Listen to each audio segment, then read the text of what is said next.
ஆறுமுகனின் அன்பு வணக்கங்கள்.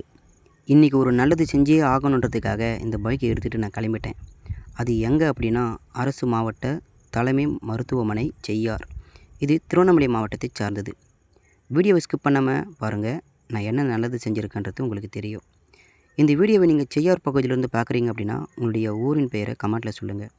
இவங்க தான் என்னுடைய அன்பு மனைவி ரஞ்சனி. இவர் தான் என்னுடைய செல்லப்பிள்ளை கௌதம்ராஜ். இந்த அரசு மருத்துவமனையில் தான் என்னுடைய மனைவிக்கு முதல் பிரசவத்தில் டோஸ்வினிகா பிறந்தாங்க. 2வது பிரசவத்தில் என்னுடைய கௌதம்ராஜ் பிறந்தார். இந்த 2 பிரசவமே நார்மல் டெலிவரி தான். இது எங்களுக்கு கடவுள் கொடுத்த மிகப்பெரிய ஒரு வரம். எல்லா பெண்களுக்குமே பிரசவம்னு சொன்னாலே அது மறுபிரிவுன்றது தான் ஒரு உண்மை. நார்மல் டெலிவரியோட சிசேரியன்றது ரொம்ப ரொம்ப கஷ்டம்.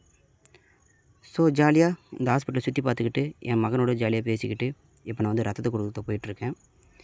ஸோ யாரெல்லாம் நம்ம ரத்தத்தை கொடுக்கலாம் அப்படின்னா, 18 வயசுலேருந்து 65 வயசு வரைக்கும் இருக்கிறவங்க ரத்தத்தை கொடுக்கலாம். 2வது 45 கிலோவுக்கு மேலே இருந்தால் ரத்தத்தை கொடுக்கலாம். 3வது ஹீமோகுளோபின் 12.5க்கு மேலே இருந்தது அப்படின்னா ரத்தத்தை கொடுக்கலாம். எனக்கு 33 வயசாகுது.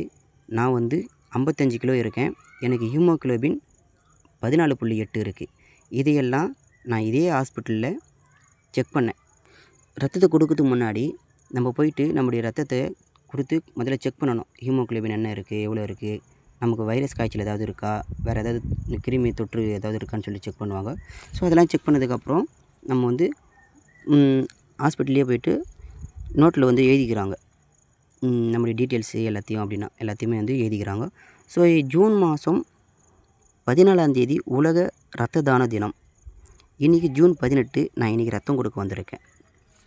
நான் ரத்தம் கொடுக்கறதுக்கு முதல் காரணம் வந்து என்னுடைய கௌதம் இந்த ஹாஸ்பிட்டல் தான் பிறந்தான்.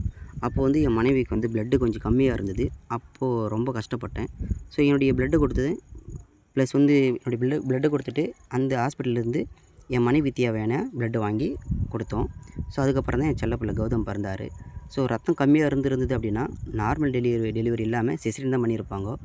ஸோ இப்போ நான் கொடுத்துருக்கிறது வந்து பார்த்திங்கன்னா, சில தாய்மார்களுக்கு ரத்தம் இல்லாமல் சிசேரியன் டெலிவரி ஆகக்கூடாதுன்ற ஒரு எண்ணத்துக்காக, நார்மல் டெலிவரி ஆகணுன்றதுக்காக, ரத்தம் பற்றாக்குறை இருக்கக்கூடாதுன்றதுக்காக நான் வந்து இங்கே ரத்தம் கொடுத்துருக்கேன்.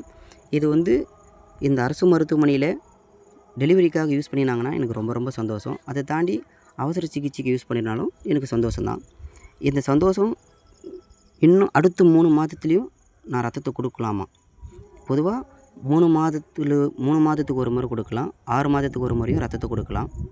ஸோ அடுத்து 3 மாதம் கழிச்சு நான் ரத்தத்தை கொடுக்கணும்னு சொல்லிட்டு நினச்சிருக்கேன். அதுக்காக வருகிற நாட்களில் என்னுடைய உடலையும் மனசையும் நல்லா பலப்படுத்தி வச்சுப்பேன்.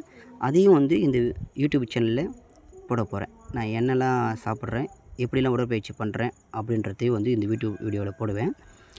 ஸோ யாரெல்லாம் ரத்தத்தை கொடுக்கக்கூடாது அப்படின்னா, யாரெல்லாம் ரத்தம் கொடுக்கக்கூடாது அப்படின்னா, நாய் கடிச்சிருந்து ஊசி போட்டிருந்தால் ரத்தம் கொடுக்கக்கூடாது.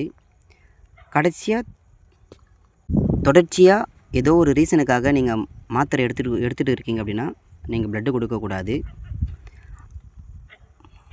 அறுவை சிகிச்சை பண்ணியிருக்கீங்க அப்படின்னாலும் நீங்கள் ப்ளட்டு கொடுக்கக்கூடாது. குறிப்பாக ஆண்கள் மது அருந்திருந்தால் ரத்தம் கொடுக்கக்கூடாது.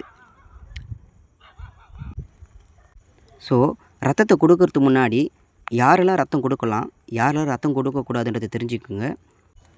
நானாக முன் வந்து ரத்தத்தை கொடுத்ததுக்காக என்னை பாராட்டி இந்த அரசு மருத்துவமனையில் எனக்கு ஒரு சான்றிதழ் கொடுத்துருக்காங்க. நீங்களும் உங்களுடைய பாராட்டு கொடுங்க.